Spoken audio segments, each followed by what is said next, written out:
Hi there, welcome to the No Presgrave case, looking at some new interesting screenshots and conversations you may have never seen before, retrospectively looking back at archived pieces of material, some of which may still be public, other bits may have disappeared with time, you never know, whether that be because people are getting blocked, posts getting deleted, or other dodgy things going on in the background. I've been familiar with it myself when I tried looking for keywords in the past or sentences, post, the odd one by Stevie Howard, and it's just vanished into thin air. But we try and bring that back together today in certain areas, whether it be Kaden Pressy or what Elisha had to say at some point, the highway situation, checking for consistencies or the complete opposite, looking at some timestamps and what's been provided at some point previously. I just wanted to do a bulk video today to tie up loose ends before it all piles on top of one another in terms of ideas. But credit to the individuals, recent time viewer requested ones and spreading awareness as well. We'll be hearing from Jan Fiorillo today, her recent response in regards to last night's video. I will be acknowledging that. So be sure to stick around for that full understanding of what we're doing. Welcome to anyone that's currently watching this live premiere. Share your live reactions in the chat box on the right-hand side of the screen. By the end of watching, you want to drop a comment down below, share your thoughts, additional points of view, any questions you may have. Drop a comment under the video down below and I can respond back later. It will help with spreading awareness, keeping the case alive, spreading this video out there so more people get to see it. And it might trigger new discussions, new ideas, and possible new videos in the future, which will all in all help the case some way or another. If you are interested in catching up on last night's video, which was quite eye-opening, and some before that, top right corner, there'll be an I symbol. Click up there. You get the playlist and drop-down box with the recent videos. If you do want to support this channel in a more practical, alternative, and anonymous way, down below in the comments section, there is a pinned message by me with additional links to follow, one example being PayPal.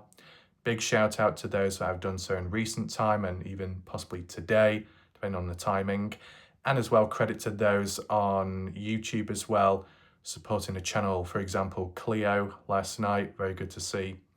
And even Jen Fiorillo, and anyone else in between if I have forgotten, credit to them.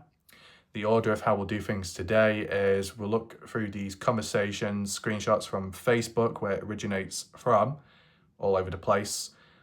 As for context of dates or times, it might say roughly speaking, it just depends when the screenshot was taken, of course, of a post. And then we'll catch up with what Jan had to say.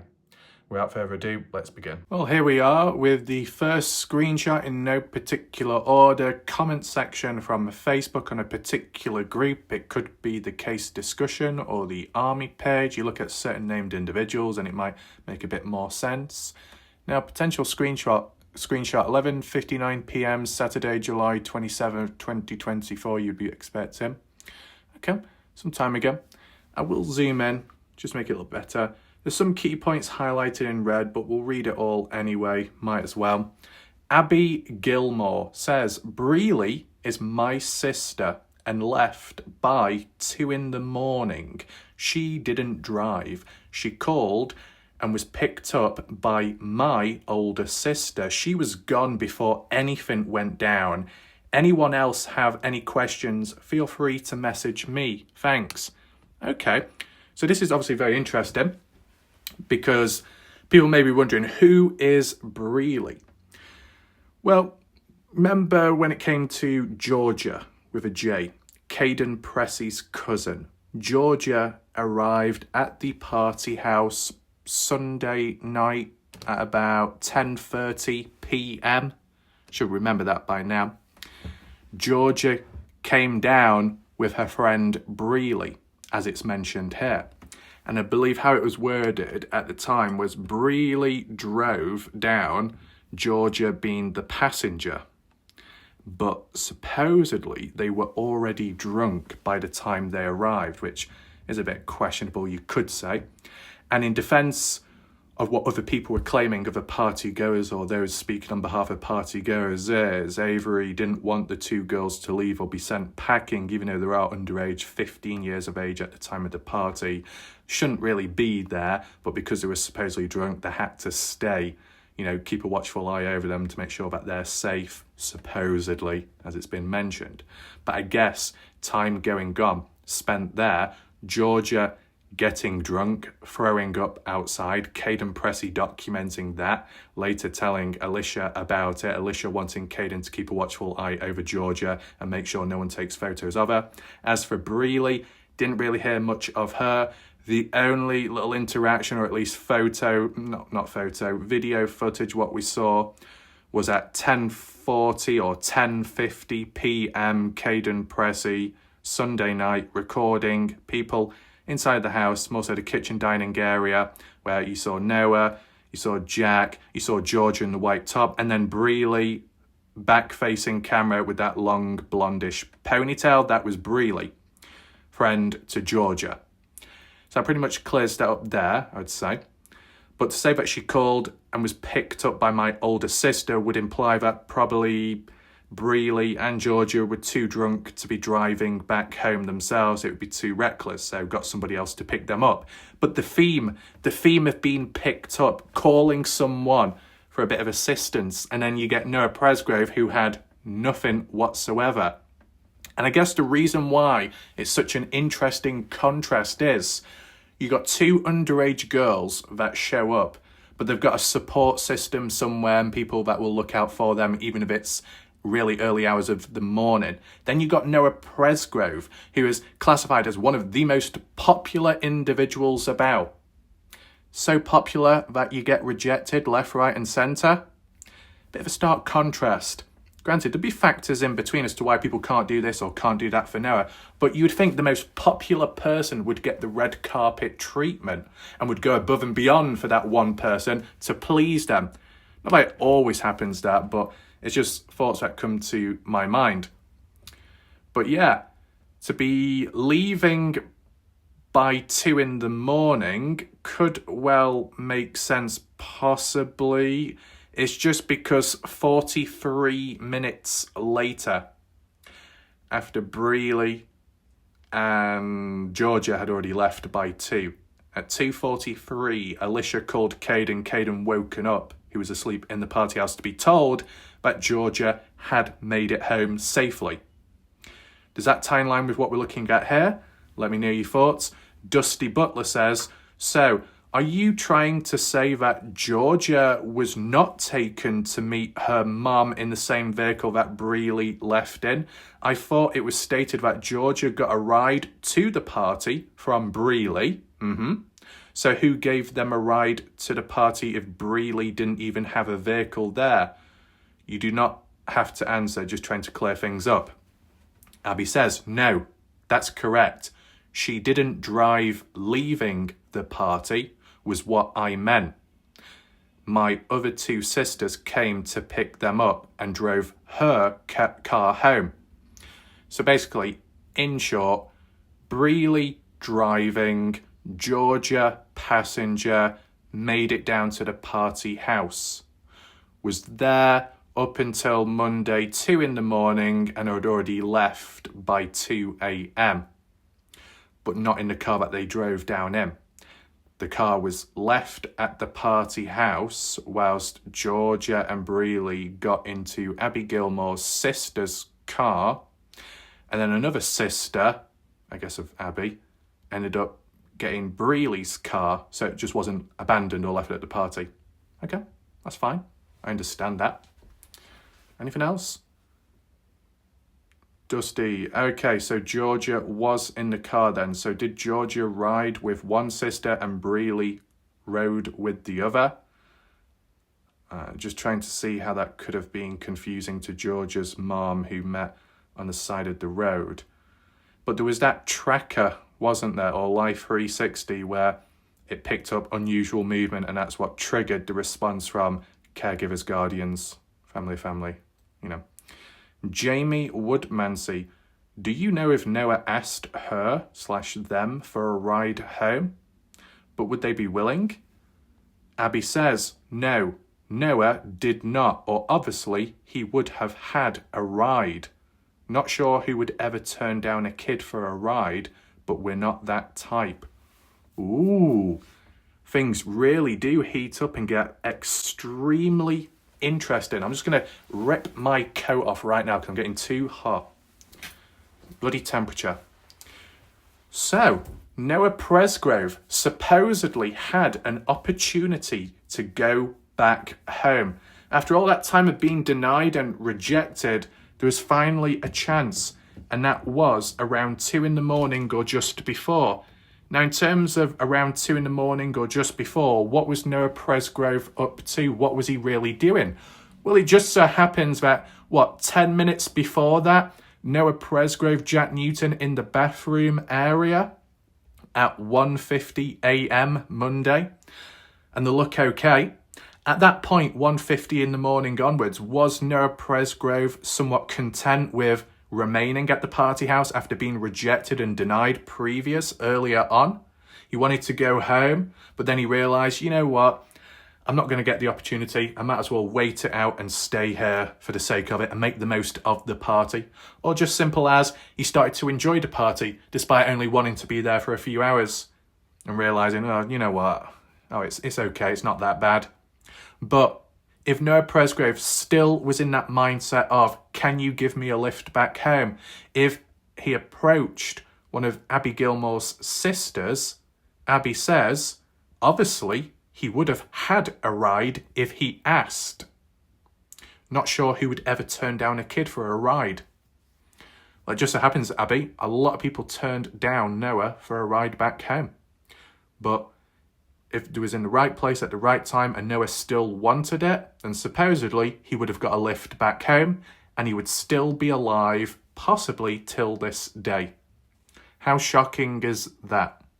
Want to know your thoughts in the live chat? Do you believe in this? Are you shocked? Are there any inconsistencies? Because in fairness, you got to understand you can't do the blame game here or put pressure on other people. You got to understand and realise from Noah's perspective that he may have wanted to go home and he was denied that chance. That's unfortunate.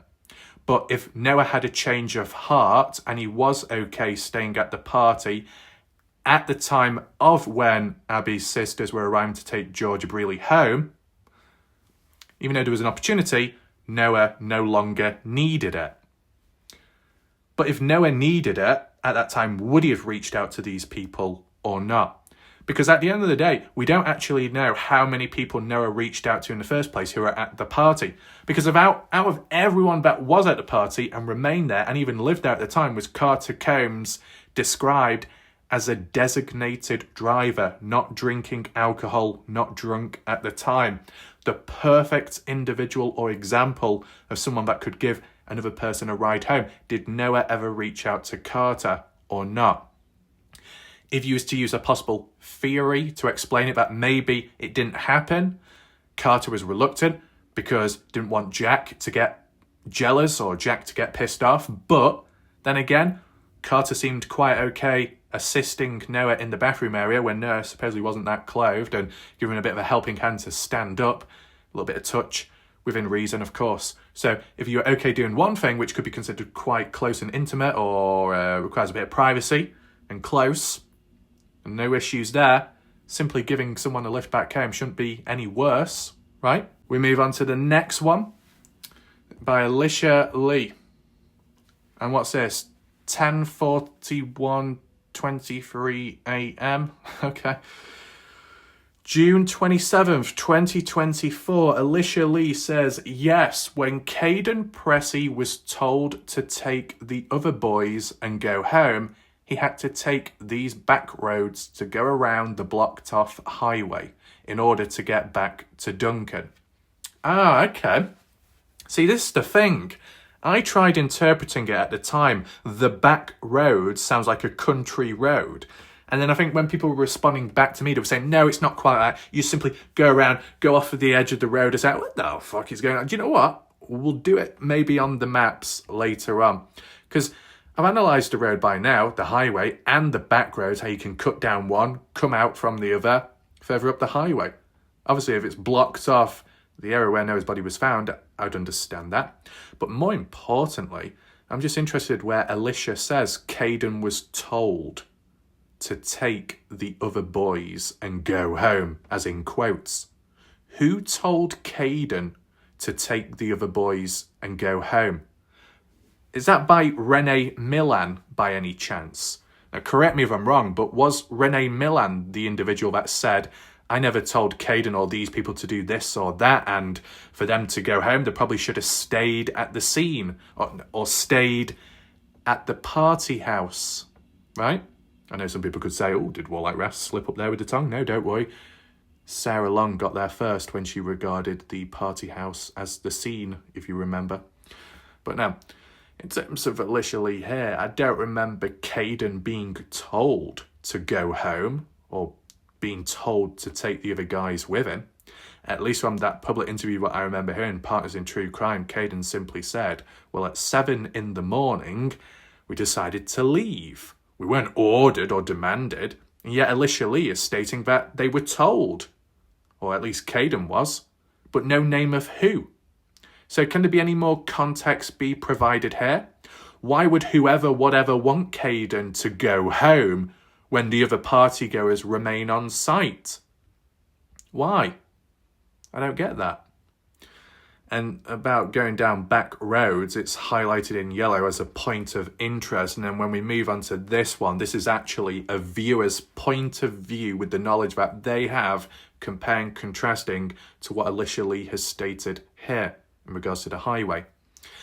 It says, Elisha says Kaden Pressy had to take the back roads due to the highway being blocked off. Kaden Pressy says he left around 7 a.m. Yes, correct. That's what was mentioned in the Partners in True Crime interview. Oklahoma Department of Transportation called the 911 dispatcher back at 7:09 in the morning, saying they would be there in about 30 minutes, well, 7:39, to flag traffic. The highway was not blocked off until then, so approximately 7:40 in the morning. This supports Renee Milan's side of arriving at the scene around 7 in the morning, and the house a few minutes after that. The road was not blocked yet when she got there, but it was when Kaden left. So he had to have left after 7:40. All of Kaden's stuff points to him being an hour off in time. And if he's off by an hour in time, what else is he off by? Oh, the 5:15 being 6:15 instead. But this is the thing. I think I'm looking at this for the very first time. I'm going to be honest with you. Okay, I'm not aware of all this timing, only the 7 in the morning timestamp that Kaden said himself. But yeah, I remember Renee Milan, that it takes 40 to 45 minutes or so to get from where she lives down to either the highway scene or the party house itself. Stopping by at the highway, but for not too long. How long for? 2, 3, 5 minutes? Kaden Pressy stated 30 minutes. So you can see how wide the time difference is amongst different things. But I think this is to be put into perspective when comparing to this here. So basically, if it's true what Elisha states here, that Kaden had to take the back roads because the highway was blocked off, it wouldn't have been at 7 in the morning, because Renee Milan, who supposedly arrived at the scene at 7 in the morning or close to it, the road was not blocked off yet. And I think I do remember that.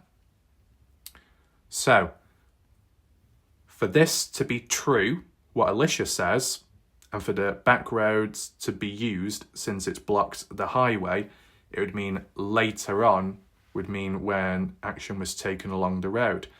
In regards to referring back to earlier, the Department of Transportation, that about 30 minutes roughly to flag traffic. I guess that's to do with blocking the road or so. So about 7:30 onwards, that's when the highway or part of it gets blocked off, around 7:40. and that could well be around the time when Kaden left, 7:40, if not a bit later. But then, because Kaden said he got back home at about 8 to 8:15 in the morning, well then, I don't think it would time with the 7:40 leaving the party house, so then it would push back the 8 to 8:15 in the morning, return back to Pressy household, maybe 8:30, 8:40, depending on how far they are away from living. Is there any chance that what's mentioned here could be incorrect, so it doesn't mean to say that this is all true, or at least it doesn't support Renee's story as much? Because in terms of Renee's side of the story being supported here, when using this to justify the highway being blocked and linking it to the dispatcher and the time of when they would be arriving to, I guess, close or block the highway. In the past, when it came to trying to work out the time, and that might have been with Renee Millan's older timeline possibly, or when it was a little bit more rough around the edges. But the bit about Jasmine Millan in between such and such a time up to 6 in the morning, still a time of when Jack would have just got to the highway to find out, then spending 5 minutes or a bit to get back down to the party house to let people know. But Jasmine Millan already knew, and she was at the house without even going down to the highway. Jack was going down to the highway to find out indirectly, but Jasmine knew and she didn't even have to be there. So how would Jasmine know then? If people knew earlier on, the earlier they know about Noah's death, the closer to Kaden's 5:15 timeline. That's what I was basing it off previously. But if we're taking and listening to what Elisha Lee has to say about blockades closed off and the timing of when that would have taken place, 7:30, 7:40. Kaden said he left at 7 in the morning.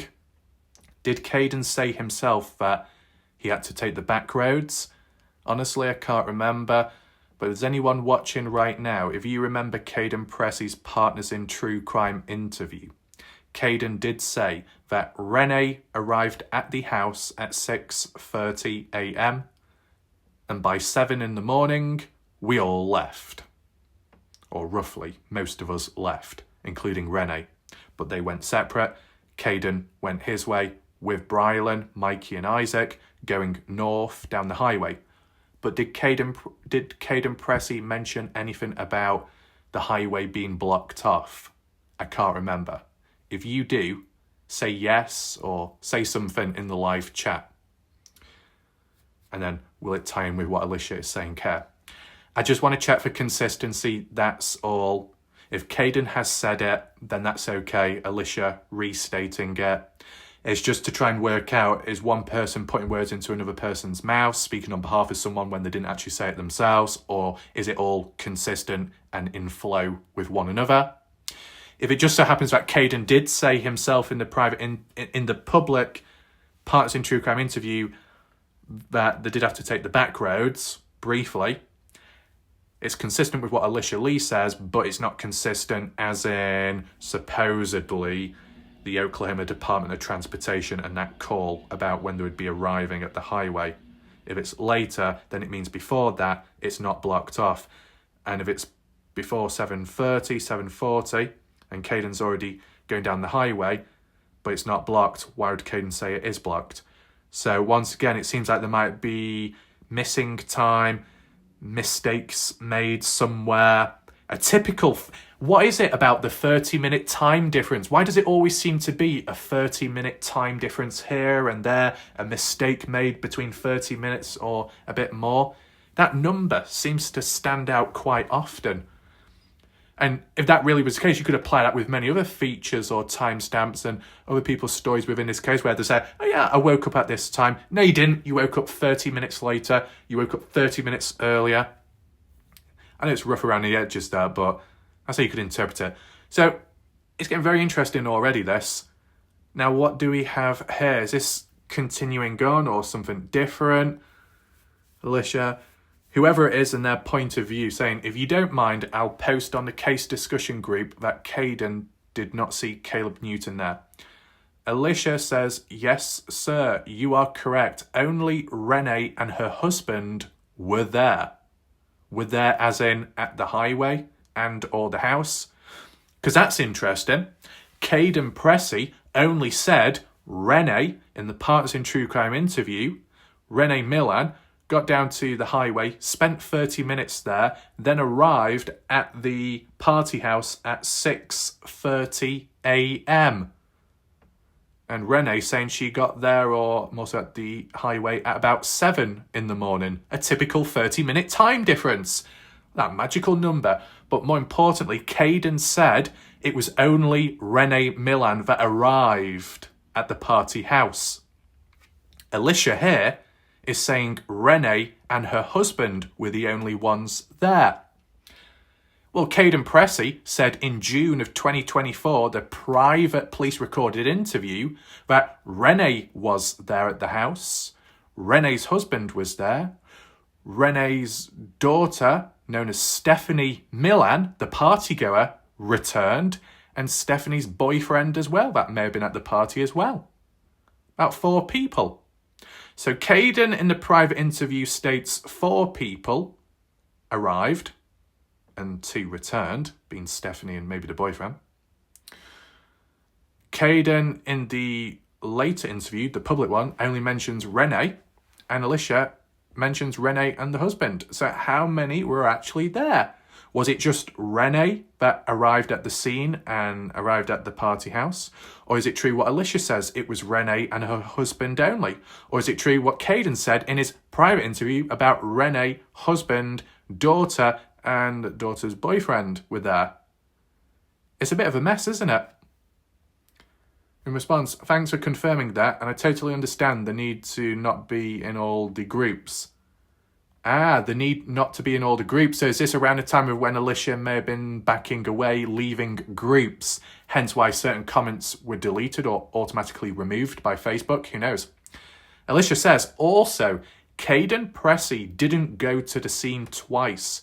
When he and those boys left the house to go home to Duncan, the police were present on the road. Kaden went around the mile section. He never said the road was blocked or anything like that. Wait, what? Actually, I remember seeing or hearing something like this, and this is what confused me. What the hell is a mile section going around it? I can understand going down a back road, driving down a country road, taking a detour to get back round onto another country road, which then comes back up onto the highway further down north, so you work around the blockage, the closure of the road, or a certain part. A lot to compare and contrast. Everyone, be sure to listen in. Thanks, and yes, that is what I also thought. I know you've been told many times, but Kaden is really going to be the reason Noah gets justice. But let's just read that one more time. Those boys left the house to go home to Duncan. The police were already present on the road. Kaden went around the mile section. Kaden never said the road was blocked or anything like that. Kaden never said the road was blocked or anything like that. Elisha says here, Kaden was told to take the boys to go home. He had to take these back roads to go around the blocked off highway. Elisha Lee says here the highway was blocked off. Elisha also says that Kaden never said the road was blocked or anything like that.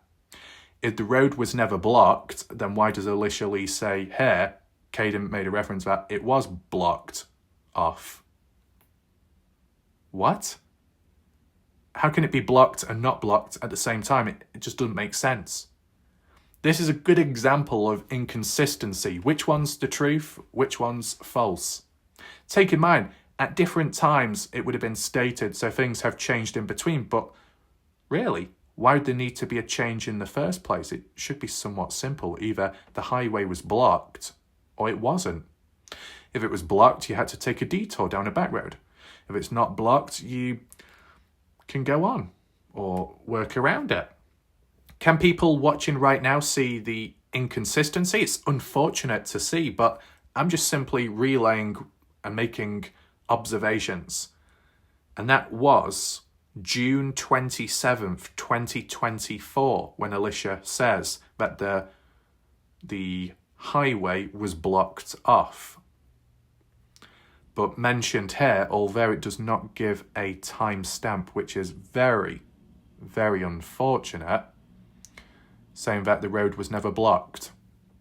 If it was never blocked, well then it would probably support Kaden Pressy's timeline of leaving 7 in the morning. But if we was to believe what Elisha said elsewhere, that it was blocked, well then it wouldn't tie in with Kaden's original timeline of 7. It would have to be later on, more so supporting Renee Milland's side of the story, which can account as Kaden Pressy's in some way. This is not looking too good. Now, what do we have here? This is May 14th, 2024 at 2:29 p.m. I'll try and zoom in if I can just a little bit. I don't know if this is to do with the misunderstanding when it comes to Justin Roy, where other people out there believe Justin Roy was the one to start off a lot of misinformation and false claims and stuff. But once I've read this out, I might be able to get a better understanding. So just hold on for a second. Justin says, not at all. And I understand too. I've only dropped one name because it's my family and she's not telling the truth. Actually has told different stories to different family members. But these girls that live at the house, I've never mentioned them at all.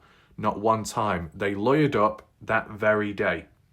But 5 months ago, I said, I bet one of the girls is going to say that Noah tried to rape her. You watch and see. Noah has a girlfriend and he was with her earlier that day. Really? And only left her because Jack begged him to come back out there to drink a few beers and make up. And not make up as in kissy, not like that. Has they got into an argument the night before over Noah finding out that Jack slept with Fallon Durbin and threatened to tell Carter about it? Who's Fallon Durbin? Never heard that name before. But this will probably link to that little conversation text between Justin and Elisha. Whether it be Justin or Elisha made a reference about Noah threatening to tell Carter Combs about what Jack had done with another girl. And supposedly Jack had slept with another girl at the time of being with Carter Combs. If Noah did say that or threaten to reveal truth, would that make Noah a marked target and be silenced in some way because Jack wouldn't want that truth coming out? You could interpret it that way. But do we have hard evidence of that taking place? Not at this moment in time. But at least how it's mentioned here about the rape theory or claim or accusation towards Noah to paint him in a bad way, Justin isn't stating that's what Noah did. Justin is simply saying it wouldn't surprise me based off the way the case is going and people making claims about the cause of death and why it was. Even if it sounds ridiculous, people grasping at straws, getting desperate, trying to save themselves or others, in the mindset of Justin, it really wouldn't surprise me if they go to a new low next time and say something else to try and justify why Noah died, even though it's a dark, twisted thing to do. And supposedly it happened at some point. But more so with the assault. The assault claim isn't mentioned here by Justin. The rape claim, accusation, is being suggested. Not that Justin is saying that's what Noah did. Not that Justin is saying, making any accusation at all. Justin is just simply giving a prediction, like what I've done in the past, where I would say, you know what, the way this case is going, it wouldn't surprise me if in a few months' time, all the people that were at each other's necks and hate one another, all of a sudden are really nice, friendly, having a tea party, and people have joined up forces, and now there's a new dark enemy out there. You know, along the lines of that. And if it does happen at some point, that's not because I caused it. It's not directly because I knew it or I made that statement. I was just simply giving a suggestion, a prediction, what could happen. Justin was doing the same thing, or at least retrospectively highlighting a claim, a suggestion, not a claim, a suggestion, a prediction at the time. And what, it came true? I mean, it kind of refers back to some days ago when Robin Smith was calling out Brooke Bounds-Carter and then mentioned a list of false claims and accusations about Noah, including Noah was a predator or Noah raped somebody, something like that. Was that influenced by Robin misunderstanding what Justin had said by any means, by any chance? I wonder. But the bit that stands out to me was Noah having a girlfriend at the time earlier that day, more so being with his girlfriend who did not attend the party. So if it was earlier that day, I'm guessing that means Sunday morning time after breakfast, after going back out to Waurika, when Noah makes it back to his place of living, but also hanging out with his girlfriend at the time, and then later on into the day, afternoon time onwards, that's when Jack wants Noah to come back to the party, so then Noah has to leave his girlfriend, wherever she is. Right. Interesting. Moving on. I promise Noah was looking for a ride home by several witnesses, and Avery was mad at Noah because he did not want to be with her on her birthday. From several witnesses, she actually got a golf club and chased Noah. Oh, is that so? Wow. Really? And that was Avery. But that's strange because that conversation between Justin and Elisha was saying, I believe or I think, which is just an opinion at the end of the day, that it was Carter Combs that actually hit Noah on the head once with the golf club and then ran away. Oh, so Avery also had a golf club as well. Just a group of party goers trotting about with golf clubs trying to hit Noah. It just seems a little bit silly in my opinion. The actual tool of a golf club being used to harm someone, yes, it could well be used, but the way it's portrayed in this case with time, there's just not enough strength behind it, or at least there was at the time, or they felt there was momentum and belief in it, but then it's just faded away since, okay? The mention about golf club at the scrap pile and then the vanishing later, not much follow-up on it. The damage to the odd club or so, yeah, could apply to Noah, but then you could also apply to the clubs being used, which Kaden mentioned himself at the party, hitting hard objects, things you're not supposed to hit with golf clubs, because if you do, it can cause damage, right? So it just faded with time.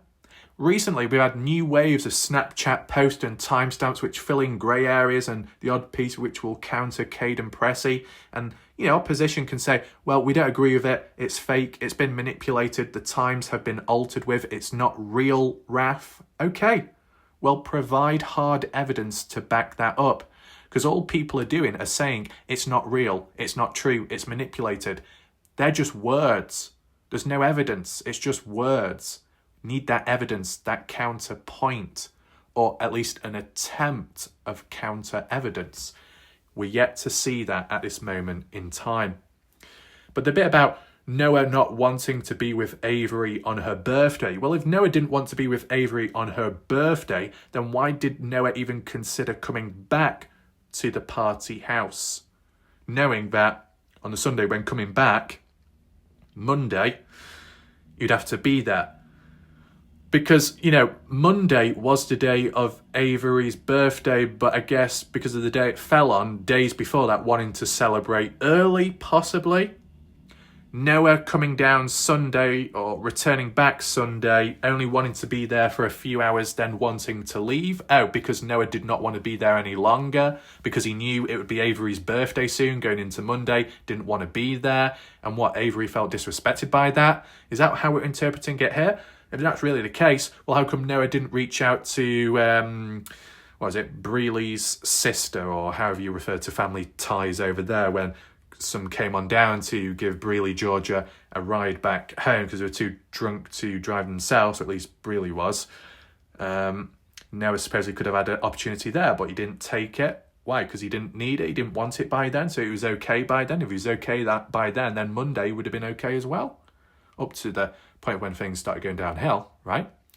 Maybe Justin is more so referring to here that Avery was mad because Noah did not want to be with her, in bed? Is that the other reference, possible point? But then that wouldn't make sense because supposedly Noah wanted to sleep with Avery, or at least sleep in the same bed as Avery. And Avery didn't want it. So what's really going on here? A little bit messy. To say what Justin mentions here, from several witnesses, she actually got a golf club and chased Noah. I've heard the reference before about Avery chasing Noah, out of the house maybe, after Noah called Avery a fat beeb. But to grab a golf club of all things, is this tying in line with when Avery earlier said, if you've slept or done anything with Logan on the floor, I'll kill you? Or if you say fat beeb again to my face, I'll kill you, those supposed threats. And Avery had enough finally. Depends how you interpret it, right? And this appears to be from Justin Roy, unless Justin Roy had copied and pasted this, but no, it seems to be from his words at the time, at least. I'm just simply reading what's on screen, that's all. Justin says, all this is information I have gathered through interviews that OHP didn't even do. Just talking to kids. Also, this may have been premeditated too, or at least the beat up part, then they accidentally killed him. There's also 4 to 5 guys behind the scene too. Scary stuff. Wait, what do you mean 4 to 5 guys behind the scene? Behind the scene at the party? The time of the death? Partygoers? Strangers? I don't know. I'm just tired of the lies, manipulation. It's went from a semi to an ATV accident to Texas boys, now to Noah was going to rape a girl, I bet. Right, we've got to be careful there with the language. So, how it's already gone at some point. A semi-truck mirror hitting Noah, as mentioned by Jack or suggested, which seemed hard to believe. An ATV accident to Texas boys. ATV accident may have been where people were pushing the rollover, cover up more so as the time of Noah's death. You know, when the rollover occurred at the party house, it was actually the death of Noah. And then it jumped to the Texas boys being responsible. Oh, what? The mention of Noah being in the back of a vehicle, then falling out or being pushed out by Texas boys, as suggested by Jack at some point that Texas boys could have either pushed or he could have fell out Noah and they carried on driving. Jack went from semi to Texas boys being responsible. Yeah. And now Justin, or at one point saying, now for Noah to be accused of raping a girl, I bet, watch and see, as in it's not happened yet. I'm not saying that's what Noah did, but it wouldn't surprise me if that's the next accusation made. Watch and see, let's see what happens. Did it ever come true though? Well, Robin Smith highlighted it as if it had been made or clear and Noah's been falsely accused. But I don't know if Robin Smith heard it from someone else that made the false claim and statement, which would mean Justin Roy made his prediction and was correct, or if Robin Smith interpreted Justin Roy's comment here or another place about rape being as an actual accusation towards Noah, but that's not what Justin meant here, at least. Justin was simply giving a prediction, that's all. But maybe down to language and wording, people may misunderstand it. Justin though says, they still murdered him and faked a hit and run scene. Noah was a good kid. I promise he didn't do that. He was a poor kid from a broken family that finally got to hang out with the rich party kids. Let's move on. What else do we have? Julia Ramirez, May 13th, 2024. Interesting. I'm taking a wild guess that Stevie Howard is good buddies with Jack Newton. Interesting how Stevie blatantly says that what most of us think happened didn't actually happen. He says it with such certainty. Then Stevie goes on to encourage people to not share facts in this group, but rather go right to authorities instead. The same ones who purposely botched the whole investigation up from the start. Then he becomes awfully defensive and threatening towards another commenter, Edit, Stevie is a woman, the party host's mother. Now, honestly, I can't really read that, but I'll try. Is that Derek Adams or something? The way Noah died actually was something terrible. Is that Jack Newton? Yes. Like I said, losing someone is already one of the hardest things of life. Sheila or something Arnold says whatever. Stevie Howard, good thing that didn't happen. What? Could have information to how, please reach out to the, what, police? And what else do we there? Stevie Howard, wow, are you actually threatening someone? Sounds a bit like it. And why? Do you know something? Does someone that you know have something they need to let out? God, I surprised myself with my reading there. I know it's very blurry, but I was reading the text, just about. Anyway, moving on to the next thing. Justin Roy, regarded as an all-star contributor, responding to Dusty Butler. Oh, I'm sure the next story they're going to try to say, since the hit-and-run cover-up story didn't work, was that Noah was going to try to rape someone at the party. Yeah, right. Noah was looking for a ride home, and several witnesses that have not been interviewed even heard him trying to get a ride home. There were several arguments that people witnessed that Noah did not start. So I'm so sick of this narcissistic crap. Let's let that come out so we can disprove that too. And I called to a very good friend about this. They said Noah was having a great time and nothing like that happened. Right, so Noah was having a good time, other people were having a good time, meaning Noah did not rape anyone.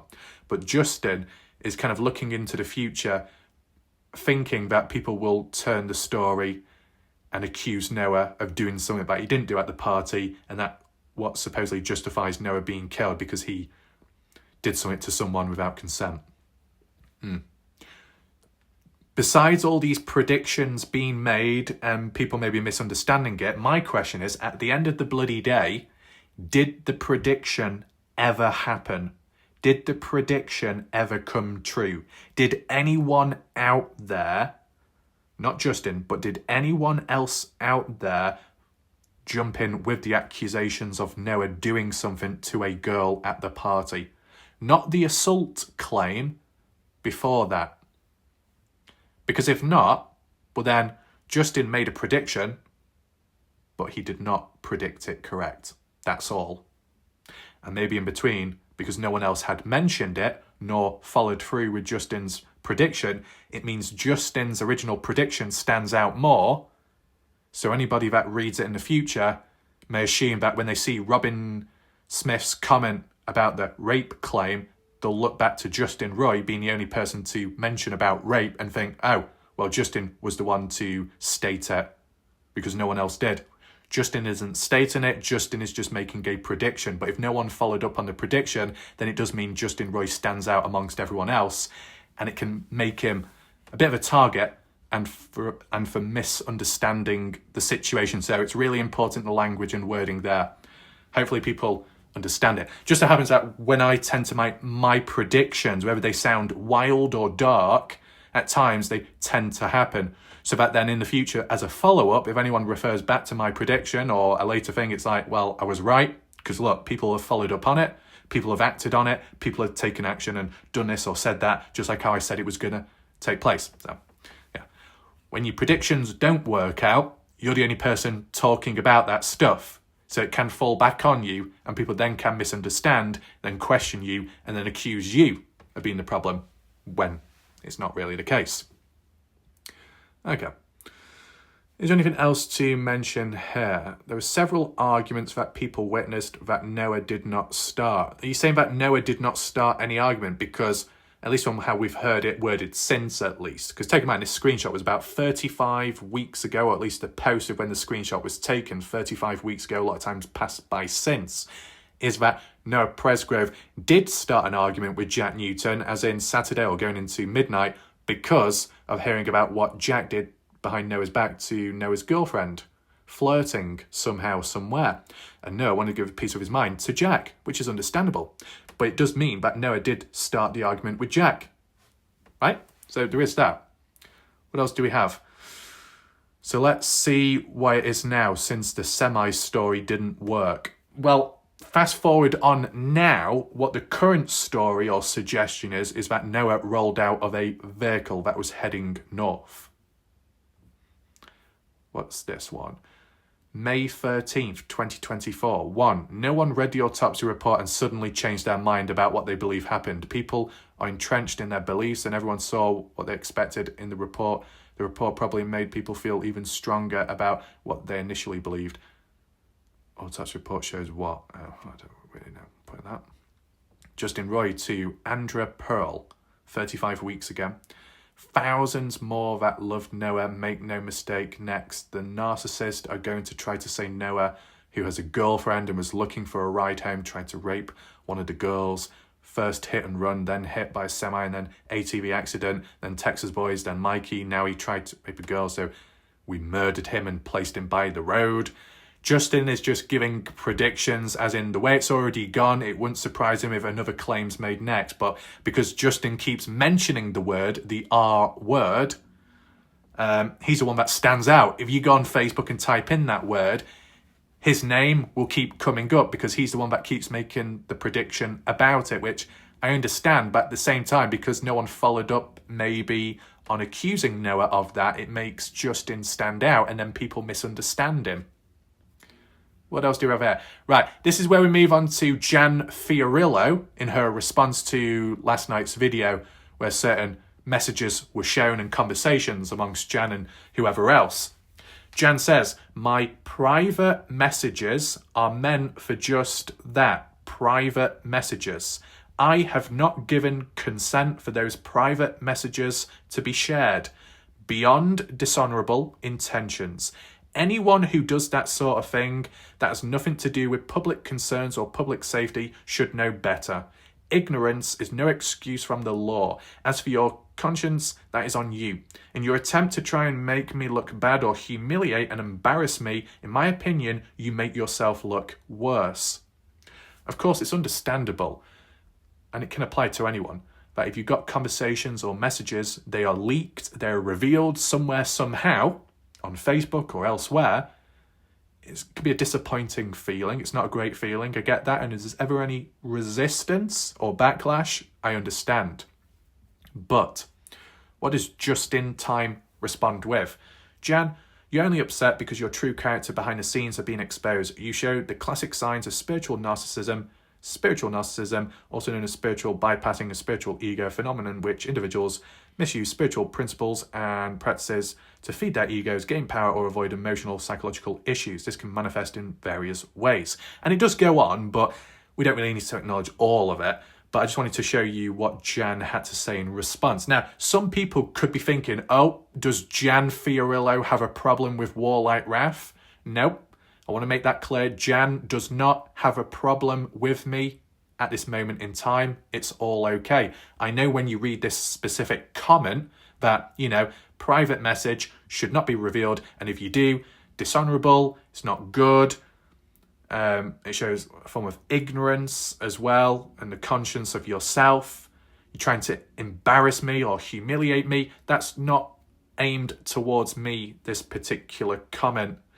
What Jan is referring to is the individual that got the screenshots and then passed them on to whoever to then cover publicly. Okay? And I know some people could say, well, Jan is still directing it towards warlike wrath. No, I can kind of prove it to you in just a second. And the only reason why I want to do this is because there was a time previously when there was other stuff to do with Jan Fiorillo. Jan left a few comments and then other people interpreted it that Jan was attacking me, but then Jan had to try and explain herself and it went on and on. So I just thought to try and be a bit more time efficient so people don't have to keep explaining themselves, I'll do it myself. But Jan also said, to whom it may concern, I do not hate Robbie Taylor. Wish you well, Robbie. I do not hate anyone. I just don't believe Donna Bond, or anyone for that matter, should be sharing details of evidence for the criminal and civil prosecution of Noah's cases. especially not with irrelevant Facebook profiles strangers who are regulars on socials and podcast. Integrity of his investigation has been compromised enough already. I thought Donna, L.E. and I were all on the same page about that. So I was a bit shocked to have been shown screenshots from Donna's online comments regarding this evidence. I don't think Noah's family appreciated the sharing of that as well, since it is a constant reminder of the indignities inflicted upon Noah family members, especially since these details or access to said evidence has not been given to the family, that's all. And then the last thing was Jan Fiorillo did give a super chat to my channel saying thank you for your continued coverage. So Jan does appreciate what I do, and shout out to Jan. And to be honest, I need to do it in general as well with my next point. Yes, so back to me, and it kind of interprets it from Jan there. So with Jan Fiorillo giving a super chat and acknowledging my coverage on the case, that's obviously a big positive, so credit to them. But of course, the video that I did last night, I didn't interpret Jan Fiorillo in a negative way last night or from what I was looking at as for the material, because I was actually more focused on what Pam was referring to, speaking about Elisha Lee and all that stuff there, which seemed more darker, and about Kaden being a pawn as well, caught up with it in it all. It was kind of shocking to see. So yeah, there's that. But if other people interpreted it in a negative way or interpreted Jan in a negative way, and to be honest, there might have been the odd other video as well in the past which may have shown Jan in a negative way or could be interpreted that way, it just shows a level of reasoning ability, because when I do videos like that, I'm not doing videos like that intentionally to paint someone in a bad way. It's like it's already been done. The damage has already been done. I'm taking a look at it to try and either minimize it, put some kind of perspective within it to bring back that balance and stability so it doesn't go all one-sided. I mean, there's been a few times here and there some coverage on Justin Roy as well, which could have been interpreted in a negative light or shown Justin in a negative way. Damage already done. I looked at it to try and understand what was going on. To be honest, an example is like with today. People at some point may have interpreted what Justin was getting at about Noah doing bad things to a girl as that was a statement accusation being made and Justin was responsible for it. But from the looks of it, Justin was simply giving a prediction, and that is all. But it wouldn't surprise him if other people stooped to that level and made those false claims. I get that. But at the end of the day, and it will apply to other people as well, even Kaden Pressy, there's other wretched humans out there that say, oh, I'm attacking Kaden Pressy, I'm going after him, it's all bad and nasty. Some impetuous swines on Reddit as well, saying, Kaden deserves better, you, Raf, are not giving him what he should be given and stuff like that.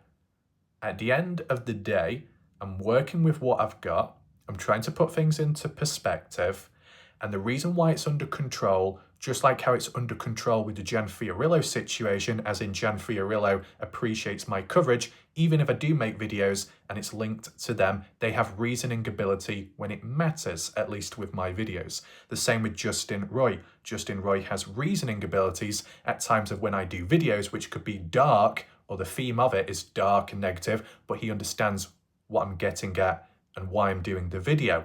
The same applies to Kaden Pressy.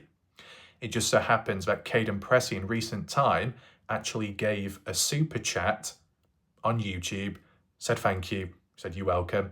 That's a big positive. Not the value of the super chat, but just that acknowledgement, that little sign, indicator that what one is doing, whether it's interpreted good or bad or in between, and even if it's interpreted as directed in a bad way or a negative way towards a certain individual, that certain individual can still understand it in a holistic way, hence giving credit or a bit of support to the channel. And of all people you may not expect would, they do. So it's a big positive there, and I've seen it over time. And of course, credit to everyone else, like viewers and people in the background. But it just goes to show that at times there is a level of reasoning, and with people that may be at each other's throats, that when individual videos are made, and then people have to watch a video of mine, which is about them, I could understand. And I've always understood that if there was ever any backlash or resistance, I wouldn't be complaining, because people have the right to either defend themselves or give a piece of their mind, such as in the comment section, if a video that has been made makes them look a bit negative. But it just hasn't really happened that, because people understand the concept, the process of it. The people that tend to complain are the ones that in which the videos don't concern them or attack them. It's just random general public at times. Now, of course, things can still go wrong at some point in the future. Things could have gone wrong previously, which I'm unaware of in the background, right? In the background. Maybe we get to that with time. Maybe it becomes more known publicly with time. But right now, I'd say it's okay. And yeah. So what I just want to do now is just head back to, well, not head back, but actually go to Google Earth quickly, around the theme of, if the highway was blocked, Noah, Kaden and the guys would have to take a back road to get back onto the highway further up, I'm guessing. Let's just look at the back roads and see what opportunities are available. Well, here we are. So we're not too far away, roughly, from where Noah's body was at. In terms of what radius, what stretch of the highway would be blocked off, a fair portion running all the way down here to at least that little crossroad, on the right being a back road, and then on the left being to, was it the sand crossing, or the next sand crossing, if that's what you want to call it. Further on being Ryan. I don't know why, but the point of view looks really smooth at this moment in time. But returning back roughly to here, this section, this area, stretch of the highway being blocked off. If that's true, Kaden wouldn't be able to drive down, supposedly. What would be the nearest available option as a back road? Well, just so happens to be at the point, the first sand crossing before Noah's body, down there. This zone and area being referenced as, I believe by Brooke Bounds Carter, being the point where partygoers drove down to and stopped and turned around when they were searching for Noah early hours of Monday onwards. But down there was where Noah was truly at, but they stopped here and then decided to turn around and go back down to the party house, which you can make out over there in the distance where the trees are at. So if Kaden Pressy had come up this way, coming north, he would not be able to go down any further. Would the road have been blocked off around here so it's visible, or would it have been blocked off much further down? You drive down there, then you find out, then you've got to turn all the way back round and come down. Either way, there is clearly, at least to my knowledge, if it's of public access, a back road, as you see there on the right. Kaden could drive down that, and then eventually connect back onto the highway down there on the other side of the blockade. Fair enough. Still, we don't know if it was blocked or not, depending who you believe in, what Elisha says, what Kaden said, what Kaden didn't say, what Kaden did say, what has been interpreted by a viewer. It's interesting, very. But, you know, if the highway was blocked, there are alternative ways to get off the highway and go elsewhere. If we zoom out, make sure we're facing north right now. Down that way, Noah's body, round there. Just beforehand, at that first sand crossing there on the left, which shows Texas over there, taking a right turn, which Kaden could have done, possibly. This would be considered a back road. It's just like a country dirt road. Driving so far down and taking a turn here, possibly, if you're allowed to. We don't have street view, so it can't be done. Driving down this country road and finding a turn point, which is just here. Taking a left, driving down to get back on to the highway, as you see here. And this is what it would look like. Voila. That's the next crossing, which goes off.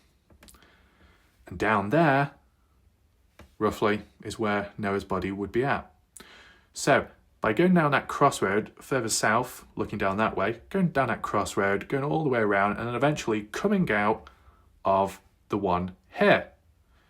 So you can come off the highway and get back onto the highway via the back roads.